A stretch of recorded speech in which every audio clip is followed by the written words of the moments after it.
Hi, everyone. Welcome to episode 6 of Celluloid Dreams, the psychology of film. I'm Matt, and I'm here with my co-host, Mike. Say hello, Mike. Hello. And in today's episode, we're going to be discussing editing and the psychological effect that editing can have on the audience. And certainly there's techniques we'll be discussing today involving the cutting of film, cutting a picture, and then also the use of continuous shots. Those different techniques have a different effect, and directors use them accordingly for whatever they're going for. And that's where our show is going to be focused today. Mike, do you want to start with our first section? Sure. Basically, the typical edit that most scenes have would be something along the lines of an establishing shot, and then you go in for closer coverage on the people as they have a dialogue scene, for instance. It's usually a shot reverse shot, which is either a medium shot or maybe a close up if you want to get the full reaction of the actor if it's a key emotional moment. So that's how it would typically be, and that's just very basic scene structure. But we're going to talk about more the scene structures that get into the more exotic uses of editing, things like sequences that maybe don't have dialogue, that mainly are visual, perhaps connected by a tissue of audio, either sound design or a song, music, whatever element they're using to create a rhythm that accompanies the image. So that's where we will begin the exploration. When did editing really become a big thing for the structure of storytelling in film? You have to go back into the silent films. It used to be that silent films started off with just basically a static camera shooting whatever's happening in front of it and not a lot of movement. And then movement gradually became something that people would do with panning or a track of action. And then as years went on, there got to be a greater complexity of what storytelling that an audience could follow, and people would understand that you could change an angle between a shot and another shot, and you could, as an audience member, understand that the scene is continuing and you can go along with it with the cut in the action to the other angle. So as editing of various angles would come together over the years, people were able to do more elaborate action sequences. So in American film, one of the big breaks in continuity editing was in the work of D.W. Griffith, particularly Birth of a Nation. So this film has a somewhat notorious history that some people want to dismiss it from the history, but it is still a landmark of continuity editing. So when we talk about continuity editing, we're talking about cutting on a particular action to where the next shot shows the continuation of that action so that it's fluid. You don't want to have what's called a jump cut unless you're meaning to use that kind of language of a jump cut, which is where the next shot between the shot that's cut from does not actually connect the action. And it got to be something that would be done as a form of film language to accent a particular action by either repeating it or jumping from one to another moment in the scene using the jump. But they didn't really want to call attention to that initially, and so they wanted to have this fluid continuity between the different shots. So then from there gradually became a theory of using what's called montage, where you are juxtaposing shots that may not necessarily match on action, but are meant to convey a broader idea, even though what's being shown is different from the other shot. So the big exploration on this was not in American film, it was in Russian film. One of the early experiments in editing juxtaposed shots that have maybe no particular relationship is called the Kuleshov effect. How that works is the image of an actor's face is shown after an object that is in the prior shot. For example, maybe it's an item of food, and then you cut to the actor's face, and you're looking at his face saying, well, that actor seems to show that he's hungry in that shot. So then another example is you might show woman, and then you cut back to the actor's face, and his face is now showing desire. So the editing of one shot leading to the next shot shows a connection that the actor may be doing the exact same face, but the edit is creating the meaning between what is being shown that the actor is responding to and then his reaction.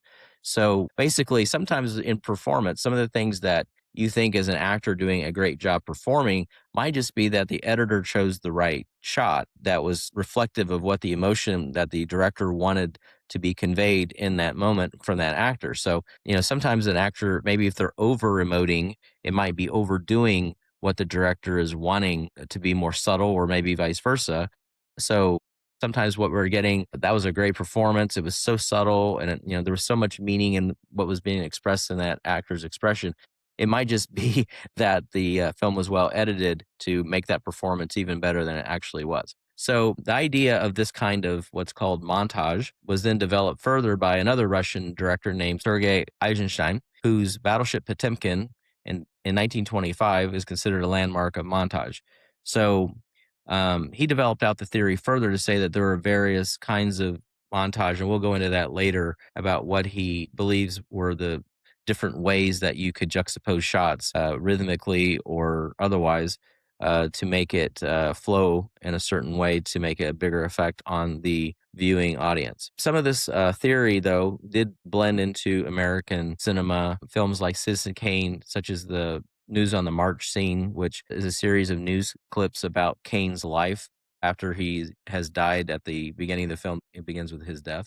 Different information about him over his life that is conveying this information very efficiently by cutting it all together, like in the newsreels that people were watching a lot of times during the war. So people were used to this kind of information from the newsreels, and so they used it actually as a storytelling device in Citizen Kane. Further, in a film like Psycho, such as the shower scene, you have a juxtaposed series of shots. I believe it was something like 60. Is that right, Matt?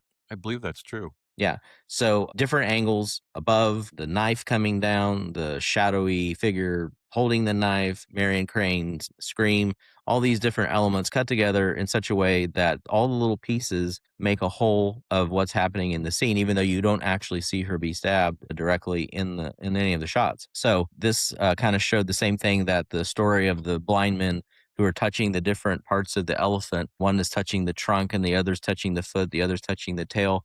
Each one of them has a piece of the whole elephant, but none of them by themselves show anything. But as Psycho showed, you could put all those elements together, and then you have a nice elephant of a scene that you've put together just by putting the shots together correctly in a way that the audience can understand. Technique that I like to discuss is continuous shots in the use of filmmaking. And the examples I want to reference are two American films, one from the 40s and one from the 50s.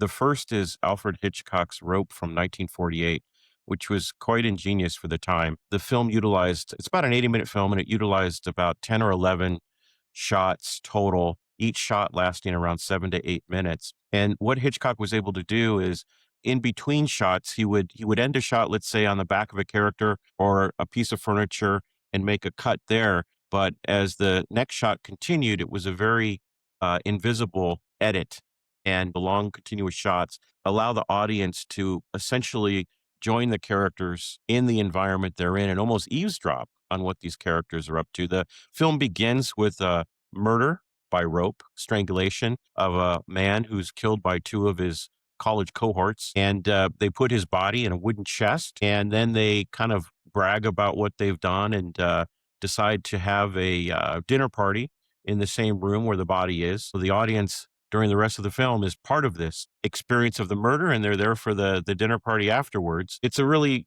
ingenious use of continuous takes, especially considering it was made in the 1940s. The next example is Orson Welles' 1958 film Touch of Evil. And specifically, I want to focus on the opening shot of the film, which is approximately 3.5 minutes long. And basically, this long shot begins on a close up of a bomb, the timer being activated. We then see the character with the bomb place it into a vehicle. We then see two characters enter the vehicle and drive away. The camera tilts up, goes over a building, comes back down, and then we're introduced to two other characters. And the camera kind of follows those characters on foot. And then we see the car with the bomb enter the frame and drive along with the two people walking. Interestingly, this sequence was shot in Venice Beach, California. The setting was to be the border of US and Mexico. And it's another example of a long take being used to put the audience in the experience. And it sets up the geography really well. We know where the pedestrians are at versus the characters in the moving car. And we know where the car is when at the end of the continuous shot, it cuts when an explosion occurs and the car blows up. Very excellent work by Orson Welles, and definitely a opening oneer that's been studied for ever since it came out, and will certainly be studied by film students probably to the end of time. Yeah, I love the way that Orson Welles basically uses Hitchcock's own techniques to create suspense was actually very reflective of what he talked about with Truffaut in that famous interview that they did, I think it was in the 70s, when Hitchcock is talking about how to create suspense. You can have a bomb just explode and the audience is suddenly scared from the jump scare that they just got by not expecting that bomb to go off. But he feels like you can create more suspense by putting the bomb under the desk and having a guy sit down with another guy having a conversation, and the clock is ticking down, down, down, and the audience is going, "Hey, there's a bomb under there and you need to get out of there. That's going to go off at any time." And they're just waiting on the edge of their seat for the bomb to go off. So this scene does that in a sense because it shows that bomb going into the car, and then you're just waiting for that moment.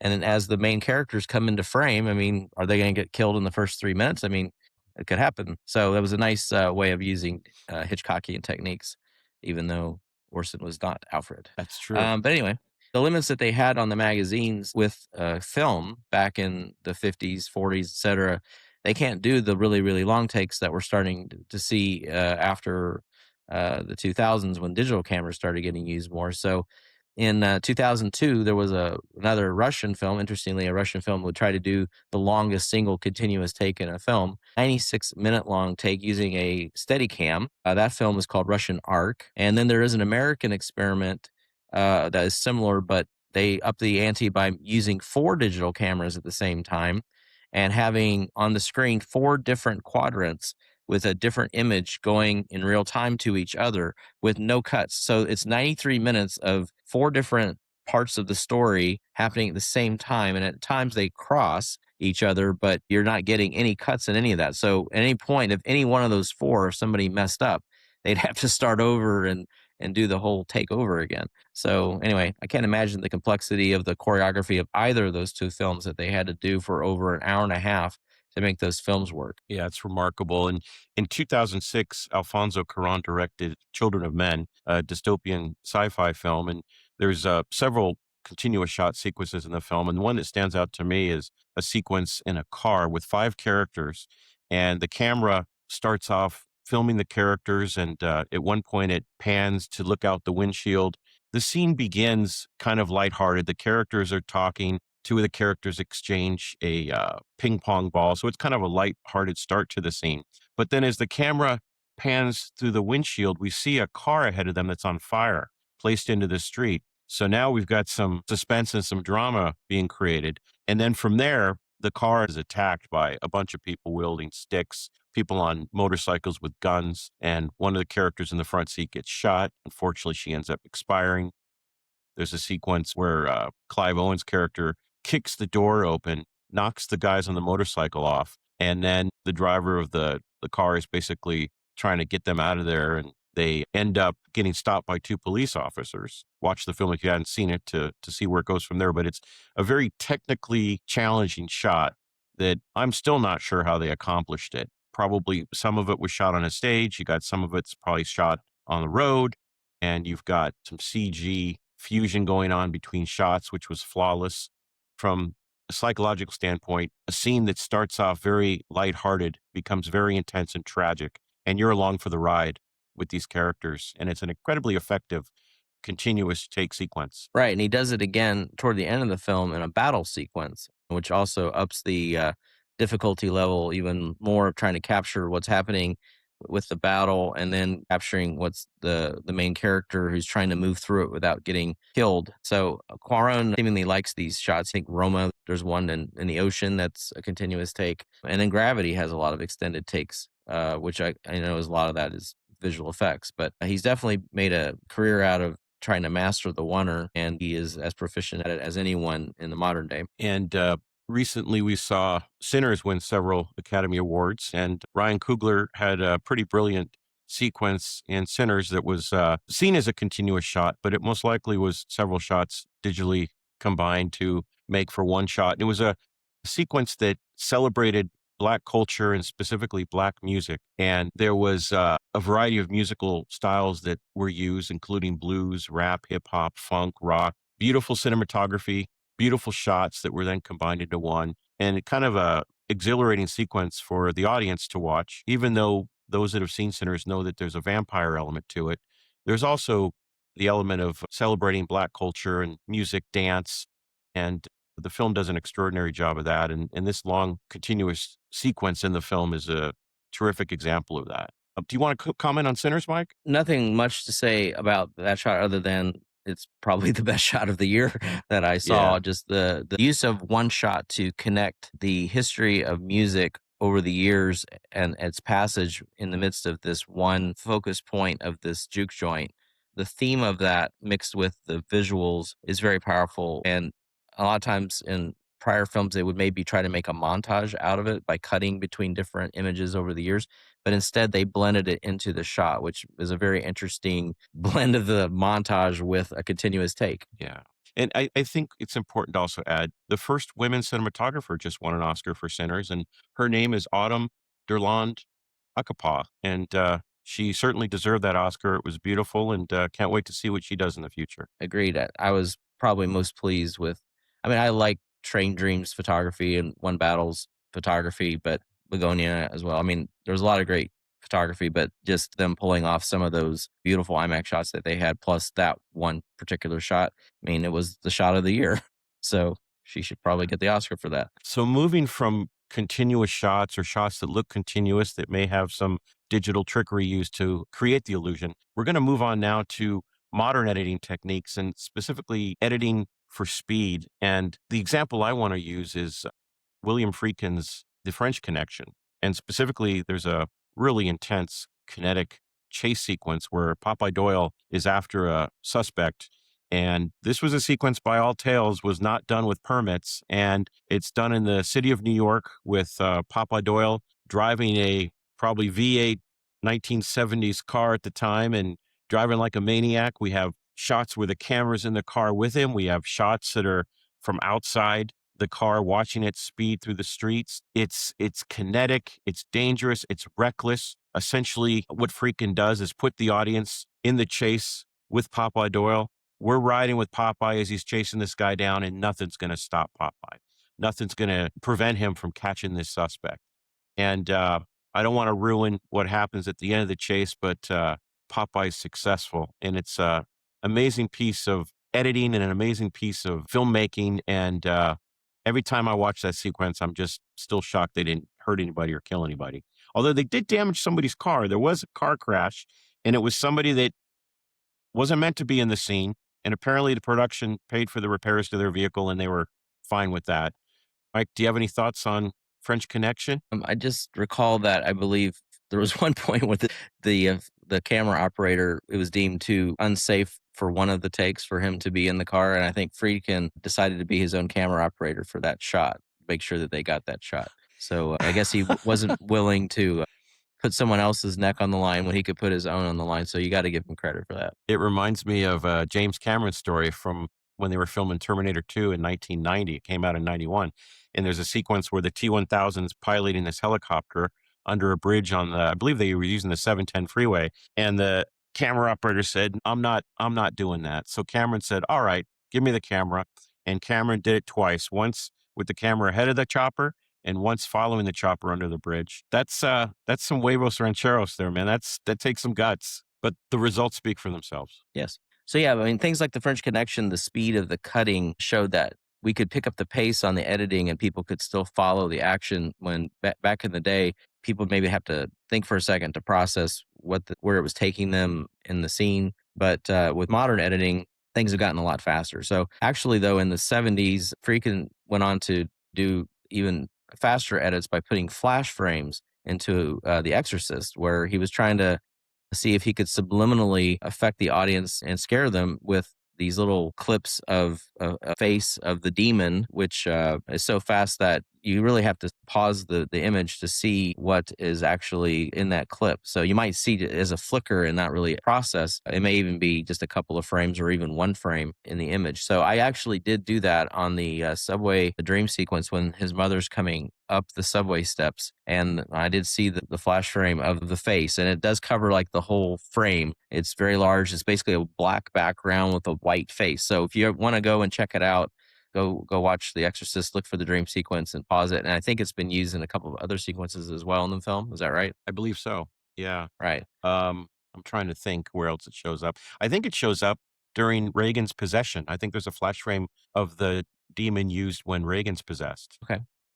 So David Fincher homaged that, or maybe just decided to do it on his own in Seven when I think though it's either I was more able to identify the flash frame or whether it was a little bit longer perhaps, but right before Mills fires the gun at the climax, there is a flash frame of Gwyneth Paltrow's face. And in a sense, it does kind of prompt the moment of violence as if it was in his consciousness. So that flash frame was meant to put into your mind the same thing that was in his mind that prompts him to do that last action in that film. Fincher also used it in Fight Club multiple times. I did actually catch on a third viewing, maybe, of the movie where flashes of Tyler Durden show up in the early parts of the film. I think one of them was in one of the scenes when he's at one of his survivors clubs. It may have been the cancer one. I don't remember which one because I think he had multiple clubs that he was going to in the movie. But I definitely saw one of them very clearly on that viewing. So do you recall when the other flash frames Yeah, are? those of us that are fans of David Fincher's work,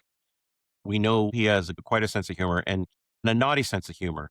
And it occasionally comes out, even though his films have a pretty dark kind of slant. But in Fight Club, we learn that Tyler Durden, in addition to making soap, also has a job as a projectionist. And so one of his hobbies is to take single frames of pornography and splice them into children's films. And so we get a little scene in Fight Club where there's a mom and her child watching a film, and there's a flash of a aspect of male genitalia, and both mom and child saw it. And I remember the child was pretty upset. And yes, Tyler Durden had himself some hobbies that were rather naughty, but I always kind of found that to be kind of a fun little in joke, in addition to the flash frames in Fight Club that you referenced that were part of the storytelling and part of what we learn in the latter half of the film about the Right. characters. Little psychological hints. Yes, Important for the definitely. psychology of film analysis, though. We have to talk about it. We do. We do. Yes. Sometimes we have to go that route. Yes. So, another aspect of editing that we want to discuss is the concept of parallel editing, where we have intercutting of different characters at different locations. And one example that I'd like to use first is Francis Ford Coppola's masterpiece, The Godfather. And there's a baptism sequence in the film that involves parallel editing between the baptism of a child and the assassination of Michael Corleone's rivals from their mob families. And it establishes an emotional connection between these characters that are in different locations at the same time. And it also sets a timeline of as this child's being baptized, we have a new member of the Corleone family, where at the same time, the rival mob families are losing members of their families during the baptism. So it's a brilliant storytelling technique. It saves time rather than showing each assassination separately, and it's very well used in that film. Yeah, we're going to talk about the use of montage in this scene that he's referring to a little later to break it down a little bit more because this is actually one of the most important montages ever made, being that it's such a high profile film that uses it in such a key climactic part of the film. And it really pulls together the themes of the film so perfectly. And it became kind of a staple in the series to use parallel editing scenes to do the closing because Godfather 2 has it.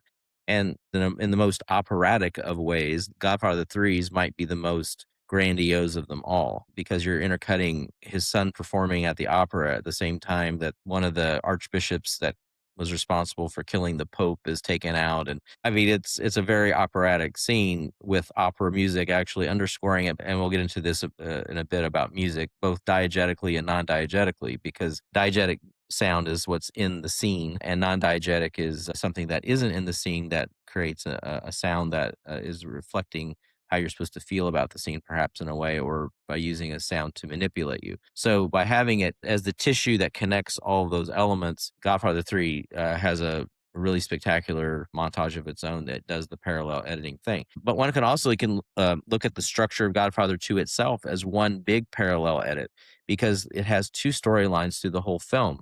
So even though you don't have parallel editing montages, you have an actual parallel editing film because they're reflecting off of different phases of the story of the two characters all the way through, and they play off of each other. The use of parallel editing in the Godfather series is crucial to understanding how it works. Not to be outdone by Francis Ford Coppola, Martin Scorsese, another man we know from making amazing mob films. His 1990 film Goodfellas used obviously continuous shots as well as complex editing. The famous Copacabana shot, it's roughly 3.5 minutes long, was studied when I was in school, will continue to be studied, a master class of oneer and storytelling and following characters from one environment into another and introducing us to other characters during the one take shot. Also, with regards to his use of complex editing, in Goodfellas, there's a great sequence near the end of the film where Henry Hill is quite wasted. I think we see him snorting coke on several occasions and he's paranoid. So with the use of editing, we see that he's not quite there mentally. He thinks he's being followed by the FBI. He's right, but he's also paranoid. Use of music and cutting, it's jittery, it's emotionally unhinged, which is the mind frame of where Henry Hill is at the time, played by Ray Liotta. And it's Scorsese at his best and his editor, Thelma Schumacher, doing their masterclass in editing. Absolutely. The camera work also is moving a lot. So that roaming camera that he has in those, even within those fast cuts, sometimes you have a zoom on a helicopter above him to show that Henry is focusing on the helicopter above him. And it may be a very fast cut to that, but the camera is also moving in on the image that he's looking at. And just between the speed of the cuts, the speed of the camera movements, it just gets very frenetic. You really feel that tension up to the point when he is stopped by the government officials at the end of that sequence. It's like an epilogue that just takes it up another notch in tension. So even though you've been there for over 2 hours in the film, it gets you back involved for that final section.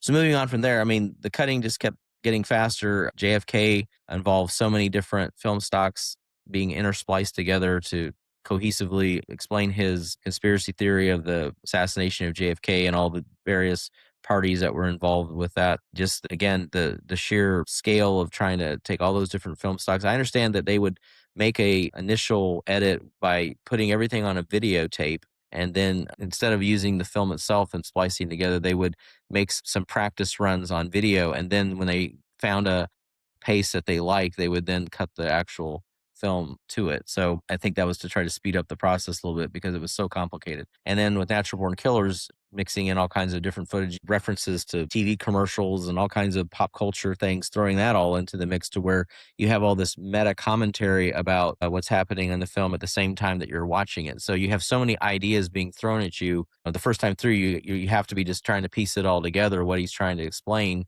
with all this information so that you can understand the condemnation of social deterioration that would create a Mallory and Mickey as the story depicts. So then back to a little bit more of the parallel editing. Memento actually has a parallel editing structure where you've got a story going backwards where you have a scene that plays for a few minutes and then you come back into the scene through the scene that came before it next on the timeline. So this is all trying to reflect the psychology of the character who has amnesia. So he doesn't remember what happened before, and neither do you, the viewer, because you haven't seen that scene yet. You see what happens right before in the next scene. So at the same time, then we have the parallel edit of a forward moving black and white scene that is largely flashbacks of what happened before any of the events in the story. So he's telling the story to someone over the phone, and you're getting his narration over these flashback images, and you're having to then put all the order of all this in your mind as you're watching this film. It's a very complicated structure to have three different timelines going on at the same time with the black and white with the flashbacks being two of those timelines, and then you have the reverse order scenes in the other one. How he came up with this structure, I don't know, but it does fit perfectly with the theme of the movie. So the editing again has to fit with what your approach is for the film. And this is such a brilliant blend of the approach to the subject matter that it's again another masterclass of how you want to fuse the elements of your filmmaking with your subject matter. So other films that you want to create a sense of realism with a continuous shot and have these long takes because you want to make the audience feel like they're there.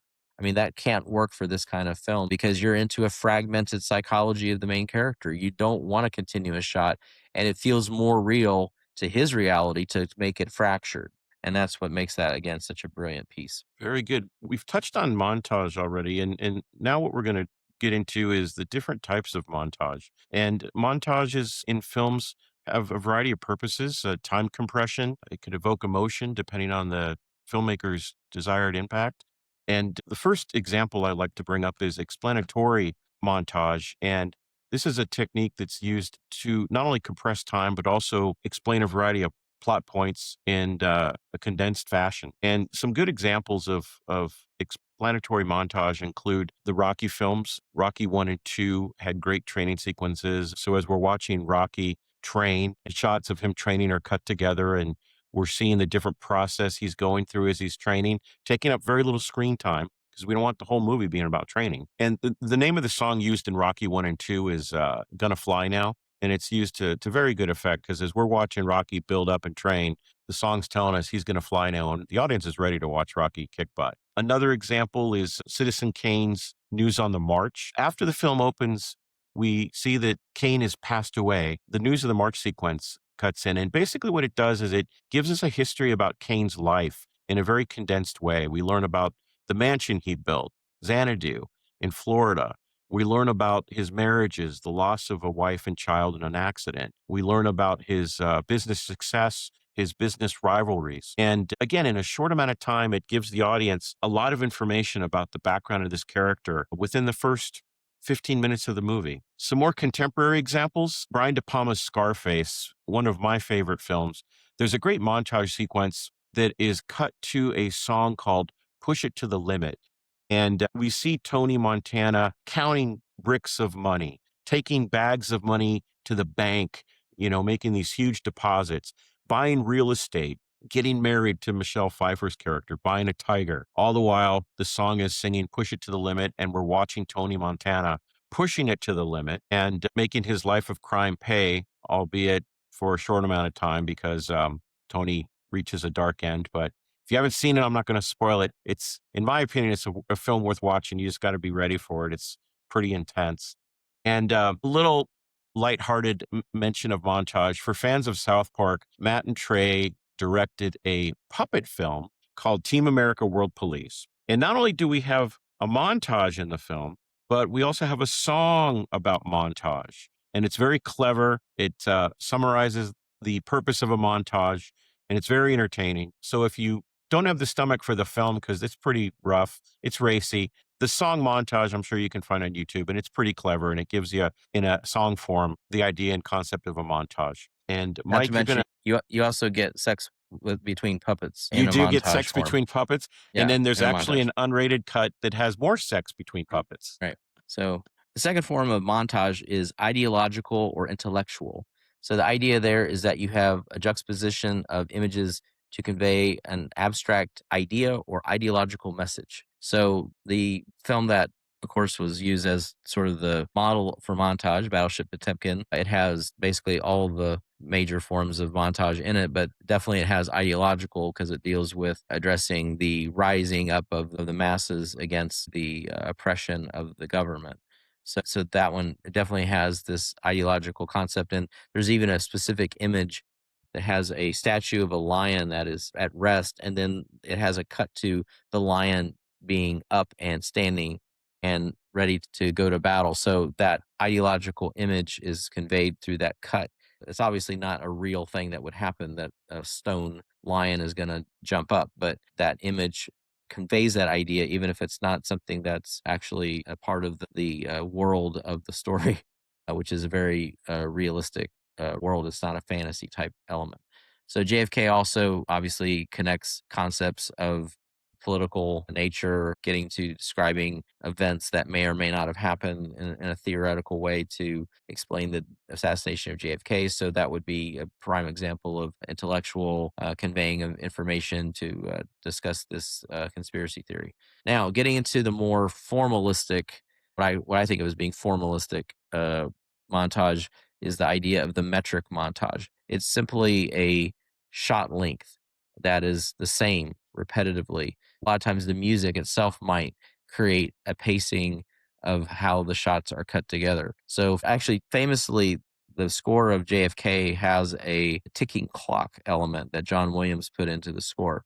So as you're hearing that click of the clock, you can imagine that if someone's wanting to try to cut film in a rhythm that matches with music, that ticking clock is going to create a certain time frame for when a cut might be primed to be made. I didn't go through and measure the frames for JFK to know whether a specific metric montage was used in the film, but that a good cue for that might be listening to the music. And if you're hearing the music and the imagery changing at the same beats, they're using metric, and you don't have to go through and actually measure the frames to prove that that's true. So one example of one that's famous is the fast edits in Requiem for a Dream. When they're taking drugs, there's several shots in succession that are each just a few frames, not even a second long. So you have the drug being taken, you have the pupil dilation, you have those stages that happen just in quick succession, and that's a metric edit. The drumming sequences in Whiplash, again, you're talking about music, you're looking at certain transitions that are fast based on the beats of the song that's being played. So you have that kind of cutting as well. So then as for rhythmic, Matt's going to talk a little bit more about the examples of this, but instead of just the number of frames, you're going to be cutting on action. So rhythmic, there can be a steady rhythm that's metric that means you're using both at the same time. But rhythmic really is just continuity of action. So really any action scene is rhythmic montage. You're having this action happen, then you see a point where you can do a cut and you're going to show it from a different vantage point, or you're going to show the reaction to the gun going off, the person getting hit, or whatever. You're cutting on action. It's usually continuity editing where there isn't a big jump between things. So you're wanting to make sure they flow together for the action scene. But there's other times that the actual rhythm itself can set up when that transition occurs. And I think Matt can talk about how that works in some films. Mike has already mentioned Battleship Potemkin already. But here we have another example of the rhythmic edited sequence on the Odessa steps where you have these armed soldiers coming down the steps in unison, and men, women, and children, hundreds of men, women, and children running for their lives and getting shot. We see women holding a child getting shot and falling to the ground, a baby in a stroller, the mother gets shot, and the baby stroller's going down the steps. And it's a horrific, brutal, violent sequence. And the editing technique, the rhythmic editing, makes it all the more so for the audience as they're watching this scene in the film. Brian De Palma, for those that have seen The Untouchables, they know that Brian De Palma borrowed heavily from Battleship Potemkin and the Odessa step sequence in The Untouchables, where Elliot Ness and his crew have a shootout with some of Al Capone's boys in the train station.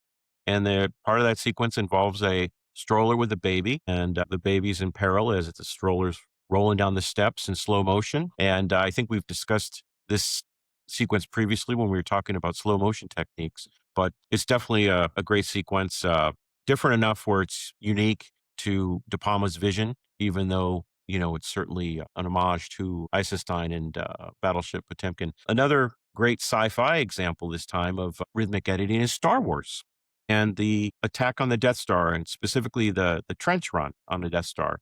And George Lucas had actually taken documentary footage from World War I, World War II, aerial battle sequences, including shots that they got from the cockpit of aircraft in battle. And what he did in the post production process was he cut together aerial battle sequences, which he wanted to kind of use as an example for this trench run attack on a Death Star. So that when ILM, the visual effects house that Lucas created, they were able to base their shots, the angles and the length of shots, on Lucas's template based on using the World War I, World War II footage. And very effective. Very, a lot of people that they see Star Wars and it's like, oh man, that attack on the Death Star was unreal. And it was really, at the time it was made, all miniatures, no CGI, blew my socks off as a 7-year-old kid. And I remember my late father, not only was he knocked out by the opening shot of the film with the huge Star Destroyer, but as a pilot, my dad really was emotionally affected by the trench run sequence because he had been in training, dropping bombs as a jet pilot in the military. And he kind of lived a little bit like Luke Skywalker, in his training days. So those are some really great examples of rhythmic editing. Another style of editing that's more emotionally based is tonal editing. Tonal editing kind of sets a mood. A good example of a film that used tonal editing is the beginning of the animated film Up. And what we're shown is Carl, the old character's background. And essentially, we get to see Carl as a young man meet the woman who eventually becomes his wife. We see the edited sequence, they get married, they have an enjoyable life together. She gets ill and she passes away, and Carl's alone. And so when the film begins and the other characters are introduced to the story, we know Carl's background, and we know that Carl is a widower and lonely and angry. And we see those emotions in Carl's character. So that's one really great example of tonal editing. Another great example, to use Goodfellas again, we could use Goodfellas for a lot of examples in our show, but there's a sequence in Goodfellas, a tonal montage sequence in Goodfellas, where we hear the song Layla, and we're shown edited shots of various corpses that were killed by Jimmy's character. It shows the audience the horrific nature of the mob, and in this example, Jimmy's actions as a mobster, and seeing all these bodies and repercussions of Jimmy's mob activities. But it's Scorsese, it's brilliant, and it's one of many reasons why Goodfellas is on the top of our lists. So similar to tonal is overtonal, which is not just the basic emotion, for instance, of just reaction to seeing different dead bodies would be more simple response to the tone of a series of shots. But you can take that concept and then elevate it to having a broader perspective of what is going on within the scene that other than just a surface perspective of it. So a case in point, again, Battleship Potemkin uses all of those different montages to create an overall idea that the revolution is emotionally justified. There's a drive in the cutting, pushing that strategy. All those different things coming together makes it overtonal. So a lot of the things that we talked about above will be in all these examples we're about to give of overtonal. So the Untouchables, another example that we've already said, the train station sequence. The overtonal nature is that you have Elliot Ness has just lost his friend who's been killed by Al Capone's goons. Actually, Frank Nitti is the one that shot him. He's trying to capture this accountant who's got the books that he's going to use to burn Al Capone. He knows he's coming. The clock is ticking. This woman is trying to pull this baby carriage up the steps. He's a father himself. We've already seen that earlier in the film. You have so many elements underlying all this tension, and you have all these different techniques of the montage making it flow in this certain rhythm so that when all this hell breaks loose, you have all these different levels of everything going on in the sequence. So the overall feeling of this is that this is really the crux of the entire film is this one sequence. All these elements come together in this one scene, and everything that happens afterwards, it's kind of like epilogue to this scene because this is the masterful culmination of everything. So that's what makes it overtonal is all these different things operating on multiple levels. Another example, film Jacob's Ladder. There's a lot of cross-cutting between different realities in this story. Apparently, he has multiple parallel existences going on because it seems that as his character is moving through the jungles of Vietnam after being wounded in a battle sequence, he's flickering in and out of different realities. So you have a lot of cross-cutting between mental states for him. But in one sequence in particular, where you've got a dance sequence where his girlfriend is dancing on the floor and there's like strobe lights going off and he's having sort of a feverish attack. There's these images of demons that he's seeing in the mix with the flashing lights. So it's overtonal because it's kind of like breaking down his reality to where he's hallucinating. We don't know whether it's a hallucination of something that's real on a spiritual level, whether it's something to do with his girlfriend having some kind of questionable nature. There are a couple of shots throughout the film where you wonder whether she's a demon. There's a shot in particular where she gets right into the camera later in the film and her eyes kind of have this light in them and she's like, "Are you there?" So you have different layers of this reality going on in this sequence between his girlfriend, the demon, his own fading in and out of different realities, that it operates in an overtonal sense. I think that one can make the argument of Inception being overtonal as well because you have all these parallel actions that are trying to create what they call the kick that takes you out of a lower dream state into higher dream states. And so you have different characters that are on different levels, all trying to produce this kick. And you've got a lot of rhythmic and use of music tying in the flow of the cutting between these different levels of the realities of the dreams. And it all kind of builds together to a big climax at a point where they're trying to kick people up multiple levels. And so there's a sort of emotional overlap of all these things happening together that gives it this rush in the viewer. I mean, some people might look at it, well, Nolan's he's kind of got this cold analytical structure to the film that I don't feel any emotion from this kind of scene. But when I first saw this film, and with the way the music worked, with the way that we know that for Leo's character, there's a personal aspect of this that relates to his own psychology and his own drive to either confront the fact he may not even be operating in reality, or that he may never get to see his kids, and all these things are happening. His perhaps dead wife that he misses, that has been forcing him down this road he's been going over the last several years of the story. All these things kind of culminate in this climax of getting this heist that he's trying to happen, and all the personal elements of it together really creates a big emotional swell that I can only describe as being overtonal. It's a very emotional sequence. I found it a very emotional experience when I saw the film as well. Touching on Nolan, I don't get the criticism in terms of calling him a non-emotional guy. He's so technically astute. I don't know, maybe because his films are so technically perfect, maybe that gets people thinking that he doesn't have emotion in his characters. I don't agree. I don't agree. Yeah, I think we have construction serving the emotional drive of the story. That's what I see. So I'm going to definitely reject the criticism of him just because he's also a great technical director. So, and Paul Thomas Anderson also, um, I see him emulating a lot of Scorsesean techniques in his films, and he did from Boogie Nights on. In Magnolia, in particular, though, I think things get a little bit more personally emotional in ways that kind of delve into his certain peculiar fascinations in the parallel editing between these multiple characters having different things going on in the storytelling. There are some connections between them, but he's really trying to say that they're connected through some kind of spiritual crisis that's going on in the whole community. And it's almost like a by intercutting the stories and having them kind of climax at times throughout the story at the same time. The intercutting of them gives them a greater emotional wallop to the viewer, because all of them are having this the same kind of emotional crisis at the same time. And it creates this almost like collective consciousness aspect to what the story is doing. It's a really interesting approach, and it does fit in thematically to the film, because you do have a kind of an apocalyptic event that happens toward the end of the film that shows that he is really talking about this crisis of humanity's spiritualism in a sense. Also ties in with the setup from the beginning of the film, where he has a montage about, I guess, a more of an informational montage where he's talking about some strange events that happened that show that there's some kind of working of coincidence going on in our reality. So it's very interesting that he comes about it in such a secular approach, but really he is creating this very interesting ideological concept that's very emotional at the same time.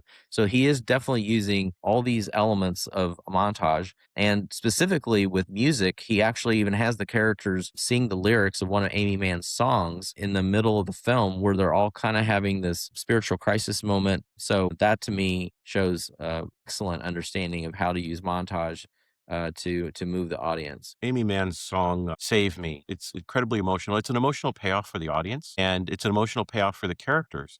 And there's some really terrific actors in that film, some really great performances. One that stands out, and, the guy does so much stunt work, he doesn't always get the credit he deserves for his acting, and that's Tom Cruise. And his performance, especially the ending breakdown as he's there bedside with his dying father, it's remarkable. It's remarkable. And I've heard Paul Thomas Anderson talk about it, where I think Tom Cruise kind of focused on his own relationship with his biological father, which wasn't very pleasant. And he was able to channel that energy and bring it to that performance. And it's just every time I watch that movie and that sequence that with Tom Cruise breaking down at the end, it hits hard. It hurts. Yeah, it's one of the most intense acting moments that he's done. And, I mean, honestly, he's had some pretty high moments in his career that people may forget after all the Mission Impossibles. But I Yeah. mean, what he did in Born on the Fourth of July, I mean, Oliver Stone pushed him pretty much to the limit in that film. He would probably have won the Oscar if he had not been nominated against Daniel Day Lewis Hmm. for My Left Foot. And then in this film, I mean, he easily could have won the Oscar for this. I understand that many of the aspects of Frank T.J. Mackey's character, including some of the monologues that he has, that Cruise actually brought a lot of that to Paul Thomas Anderson. So I think he did invest a hell of a lot of himself into this film. It's a pretty remarkable film all around for such a young filmmaker. A lot of people may resent him winning his Oscar for One Battle, which may not be even his top 3 or 4 films overall. But, Scorsese won for The Departed and not for Well, Raging Bull, Taxi Driver, or Goodfellas, so what the hell? that's So, exactly right. yeah, they Yeah, always are late to the party, so, yeah, whatever about that. So, anyway, but yeah, Save Me, Wise Up is another song. That was the one that was in the middle of the film. Save okay. Me, more the one that actually kinda gives you the last little kick at the end. So, because I mean, that's what ultimately needs to happen is we all need to be saved by each other, and that's a powerful point to push off from. So, I think we got a couple more examples. I think we're gonna come back around to The Godfather, again. Already mentioned it, the baptism sequence that's parallel edited with the assassinations of the other mobsters. The technique being we have different characters at different locations, but timing wise, the events are occurring at the same time. So Michael's mob rivalries are being whacked at the same time that this new member of the Corleone family is being baptized. And you have the priest asking Michael Corleone, "Do you renounce Satan?" And of course he says yes. But then we see in subsequent shots his mob rivals getting whacked. So you have this dichotomy of in church, yes, I renounce Satan. I'm a great Catholic.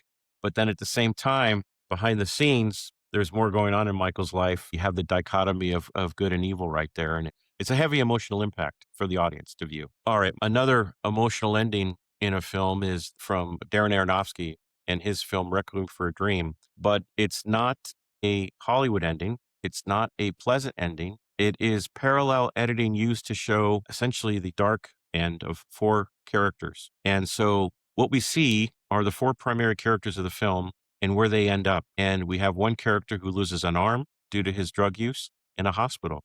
We have another character who ends up in prison.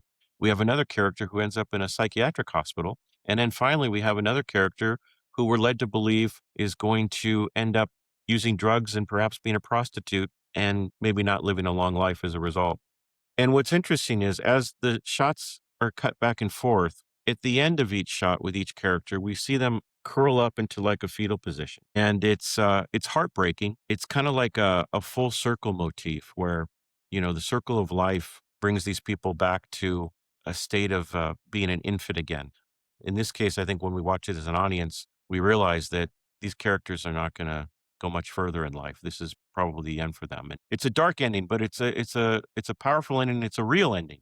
We don't always get real endings in films. A lot of times we get the pleasant Hollywood ending, which doesn't have a lot of oomph. But this is an ending like Seven, where it kicks you in the gut and you remember it and it works. I didn't mention enough when we were talking about it during our favorite film section about the use of music and how the themes that are used throughout the film, how they drive the story. We have summer, fall, and winter. Obviously, the endpoint that you're talking about is winter, but there's an elegance and a nice, gentle flow in the early sections that as things get darker, things get more and more intense. And then by the time you get to the end, I mean, even though it's a quartet, the Kronos Quartet that's doing the score, the driving force of the ending score is so the violins are just, powering you through at the end so that and the cutting gets faster and faster in between all these horrors that you're watching. And the music's building and building in intensity and speed as well. So when you get to that end, particularly Jennifer Connelly's reaction, it's almost like she's just climaxed and she's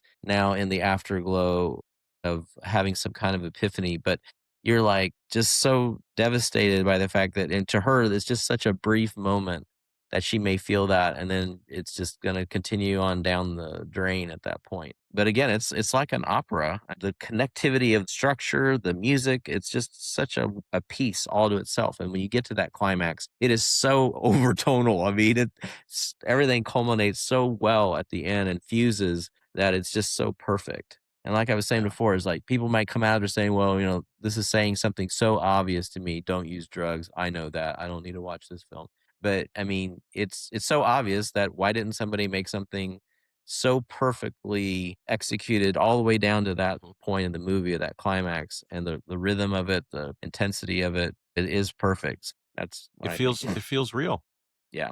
Montage is the juxtaposition of connected images. Then surrealism is the juxtaposition of things that may not really be connected. And perhaps the brain tries to find a connection between them to make them make sense. So A lot of times, surrealism isn't meant to make logical sense. It's meant to make some kind of artistic sense in our minds that may or may not even be fully explained by the rigid narrative of what we're watching if it's a film. From the early days, this has existed. A lot of times in film school, I'm sure virtually everyone gets exposed at some point or another to the 1929 silent film Unshin Andalou, which was a co-directed film by Luis Buñuel and Salvador Dali. So anyone who knows anything about surrealism probably has heard of Salvador Dali, but did you really know that he got involved in making films? So he made two films that I'm aware of with Buñuel.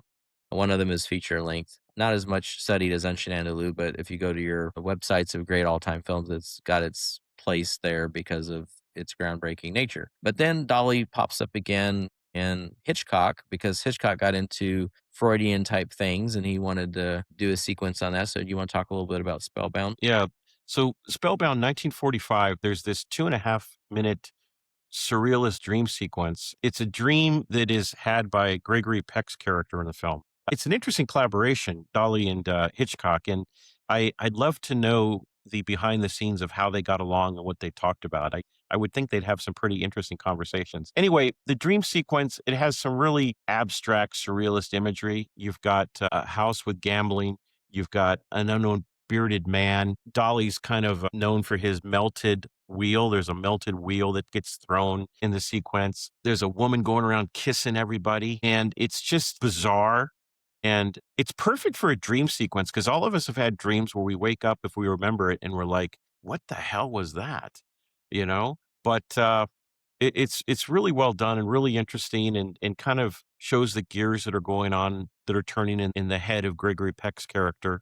And from a visual standpoint, it's really, really, really well done, really clever, really artistic. And I'd be curious if Hitchcock didn't allow Dolly to participate in the film, I don't know. I don't think it would be as effective as it was. I believe it was much longer originally, and I think Mm. the studio had him cut it down. People didn't get it, and it kind of broke the flow of the narrative by having it go on so long. And so it ended up being 2.5 minutes, but I can't remember exactly how long it was before that. But I mean, I think for mainstream audiences, the idea, especially at the time, was let's keep the weird stuff, the experimental stuff, brief if we have to go there. And there was also some kind of surreal moments in Vertigo with the animation sequence that he delved into. That was very brief, but it was effective in the middle of that film. Maybe not quite as surreal as the skewed environments that they were doing with mise en scène in Spellbound. But around the same time as that, there was a short film called Meshes of the Afternoon, which is directed by Maya Deren, and I believe it was like her boyfriend or something like that that was her co-director, and she actually acted in it as well, where it gets into kind of a fractured mental state of a person. It deals with showing doppelgangers and different symbols throughout the story. Weird camera angles are used and kind of impressionistic images meant to elicit sort of an emotion, but the connectivity between them all isn't very clear, other than perhaps that this woman is having some kind of domestic strife and her world is kind of being shattered. You get the idea that violence is at stake in the situation as well. It's just kind of an exploration of the interior mental state that she's trying to convey. And as a little dose of anything other than domestic bliss in the 1940s, it was probably a pretty notable exception to the types of filmmaking that was going on at the time. But I think over the years, it's been studied so much that it's had a heavy influence on films that came afterwards. Some of that trend of showing a fractured or perhaps even blended identity continues on in Ingmar Bergman's Persona. So now we're at 1966, and it has an opening sequence that's fairly surreal. It doesn't seem to have really a story connection to the rest of the film, but there is a point where the film actually seems to melt in the camera.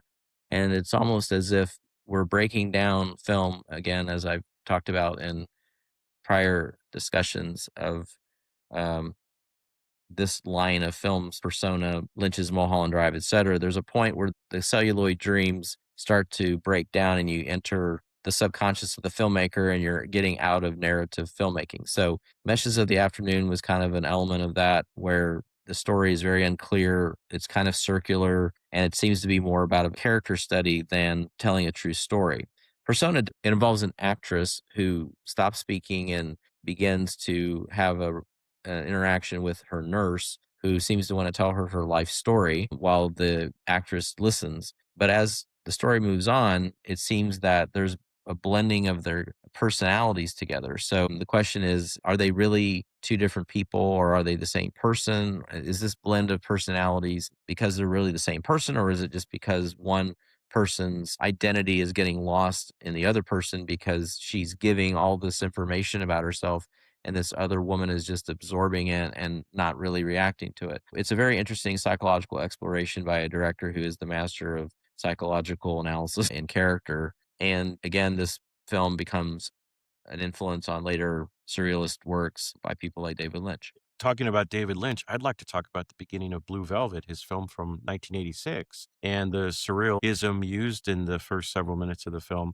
So, starts off, we have shots of white picket fences, we have beautiful red roses, we have beautiful yellow lilies, we have this setting of this Americana, perfect little neighborhood, kids crossing the street to go to school. There's a mom watching TV, her kids are probably gone for the day, and she's like, finally, I get to watch a little TV. And we have a man watering his lawn, everything seems fine, and then the man starts to convulse. It appears he's probably having a heart attack. He collapses. The hose that he's still holding onto is spraying water. We have a little David Lynch comedy where we have a dog who kind of jumps on his body and starts playing with the water coming out of the hose, which is kind of entertaining and dark at the same time. And then the camera begins to move in on the grass, and it moves in further and further until we reach soil. And then in the soil, we see these hideous looking bugs, and we hear the sound of bugs eating and munching. And it's frightening. It's horrific. A lot of people, myself included, we're not fans of bugs. They kind of just creep me out. So what's Lynch doing here?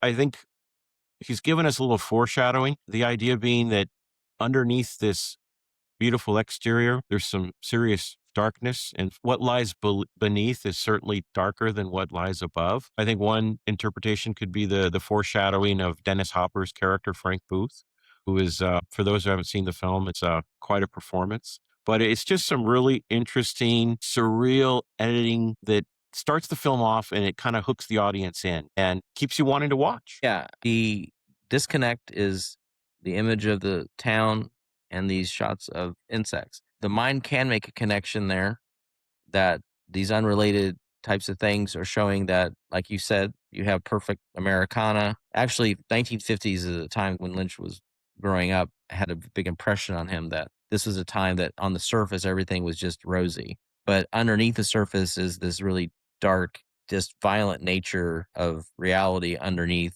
It's insect like. And certainly Frank Booth's character that Dennis Hopper plays is the epitome of that. But also, I want to underscore the use of sound design in that moment. I mean, there's a dark sound that accompanies all that, even as the slow mo of the dog with the water, and I mean, it starts to just disintegrate into that moment of the insects, and all those elements coming together just create this kind of world that is cohesive, even if it's surreal. Music of Angela Badalamenti is another thing that's essential to understanding how films by David Lynch work. He's as much of a collaborative influence as anybody. So Lynch himself actually wrote lyrics for the song that's used in the soundtrack, and it's used a couple of times in the film. It's called The Mysteries of Love, and it's these very idealistic, kind of innocent lyrics elevate everything as all this darkness goes downward into the depths of other sequences. So you have this extreme contrast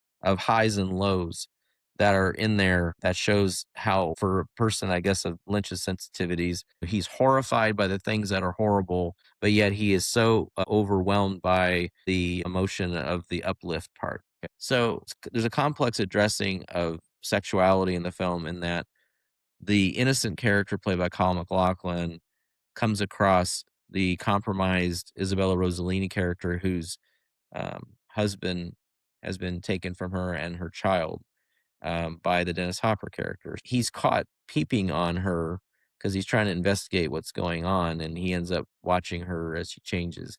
She catches him in the closet, and they start having this sexual relationship, even as he's trying to help her navigate getting her husband and child back. So there are these brief moments of surrealism that intercut through some of these scenes where you've got the image of a flame being blown out and like sound of wind that constitutes this sort of fire of passion. And even though he's innocent, some of the damage that she's taken in by essentially being raped by Dennis Hopper's character, she kind of forces him to address that with her by asking him to hit her while he's being intimate with her. So, as an innocent person, he's torn by doing this, but yet there's this sort of strange sensation that this fire and this wind blowing and the fire being blown out represents in a surreal kind of way. So you have these kinds of elements that underscore things, little snippets of it throughout the film that are commenting on this psychological aspect. It's important to note that by the time you get to the end of all of this, the approach of all the going through all this darkness is to come out of the other side with that whole uplift aspect. The film actually closes using Julie Cruz, the singer of the song Mysteries of Love, her voice lilting over the tail end of the film as we pass through the darkness and get to the light at the end. So, similarly, in Twin Peaks Fire Walk with Me, despite the very dark path that we go through with watching Laura Palmer's demise, which of course was the beginning point of the series on television, that film culminates with, again, kind of a coming out at the other side with this fractured world of, on one part, you have the real world where she's, spoiler alert, her father killing her, but at the same time, you've got this concept of another reality where her father is really inhabited by this evil spirit of Bob. And so we have intercutting between the actual world and this kind of spiritual world. And ultimately, though, despite the darkness of her end, there is redemption for her, similar to the fact that there's redemption at the end of Blue Velvet. So it seems that that's where Lynch kind of has this consistency. There's some kind of release that is involved that has a dual nature to it that you can't describe it all just in a realistic sense. You have to tie it to some kind of other level of the realm. So then finally, Mulholland Drive, again, we have a final resolution of the character that is extremely dark. This one, though, is a little bit more pessimistic than um, his earlier films, because what we have at the end of that one is, after this very confusing narrative of, are we in a dream? Are we in a alternate reality? Are characters really composite of one character with multiple identities that are kind of playing off of each other? The surreal part of it makes it all so fractured that it's really hard to tell what is reality and what isn't. So we can't even really say how much of the film is surreal versus being real, or is it all part of a abstract reality in her mind? So there we're getting from the editing being little snippets of elements that are meant to make commentary or play off of things, and you're talking about the whole film being surreal and not really operating in a direct linear narrative sense. So that's kind of where we end up at the end of the rainbow. So after years of having different developments build to this, I'm not sure where we go from here, whether there's anyone who can quite master the use of such abstraction in narrative film as Lynch was able to do, or even find the money to get such a film made at this point. So, do you have any last comments on surrealism or editing in general? Well, I've never done drugs, and I don't ever plan on it. I mean, we're talking even like marijuana. Never done it. That's me. I'm just weird that way. But I see some of David Lynch's work, and it kind of like, sometimes I feel like, oh yeah, I felt like I just smoked a joint. So I kind of get my surreal experience without substances by watching David Lynch's work. So that's my comment on that. Yeah, but the question really is, how do you feel by delving into it without having it be narratively clear to you? What's the way that it makes you feel at the end of the rainbow, so to speak? I think it's always great to be challenged by filmmakers, especially by surrealistic imagery. And, I think sometimes filmmakers leave some of the subject matter up to interpretation. Maybe they're not giving us direct answers to things and they want us to have our own ideas of what's happened or where the story is going or what's happened to the characters. I enjoy the experience of having my mind challenged when I watch a film that incorporates surreal imagery and techniques. Right. So, and I hope that that's where we leave it with you as well, is that you realize that a film is a construction anyway. All of it is someone's creation, and it's part of some perhaps not fully subconscious dream, but a dream of sorts. Lynch himself was influenced by The Wizard of Oz. There have been analyses of how it's part of almost all of his films in some way or another. The concept that what happens in Oz was really Dorothy's dream at the end of the movie. I think when you have that as part of your construction, then it kind of gives you freedom to address all kinds of elements in interesting ways. And you don't limit yourself as far as what reality you want to create for your viewer. So, with that in mind, yeah, the order in which shots are assembled to create ideas, it can be a limitless type thing, and we don't have to just consider all about continuity of action. We can use montage to express all kinds of different ideas that are perhaps wordless, and that is what the visual art is supposed to be about, is how to do that without words. Well, this concludes episode 6, and we thank you for joining us. Episode 7, we're going to be exploring the use of sound and music in cinema. And if you're on YouTube, feel free to like and subscribe. And you can find us on other platforms, including Amazon Music, Apple, and Spotify. And we thank you for joining us. Thank you.